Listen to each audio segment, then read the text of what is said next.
Welcome to Shaw Orchards. We are one day before opening day of the season, and our first crop is strawberries. So I thought I'd take the chance to show you what our strawberry patch looked like and give you an idea on how to pick some good strawberries. Where you're looking at our strawberry patch right now, nobody's been out here except for some family yesterday on Mother's Day to pick a few. And I'm going to pick a few for the family's use right now. We open tomorrow on Tuesday. First thing I want to mention is that on the north side of the rows of berries, you'll find that they aren't quite as ready yet. Look down in here, you'll see that they're still white on the tips. You don't want to pick them like that. They won't taste very good. They're a little bit crunchy that way, and they won't be as sweet. That's the way they have to pick them in California to ship them all the way across the country and then let them get red in the trucks.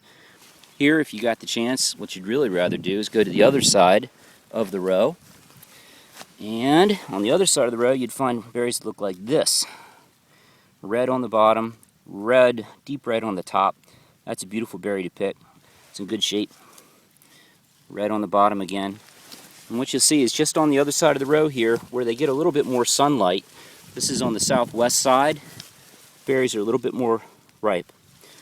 So to pick a good berry, what you want to do is get down where the berries are. Make sure that you take a look at the bottom of it before you pick it. That one's not ready yet, so I wouldn't pick it. That one's not quite ready, but that one is.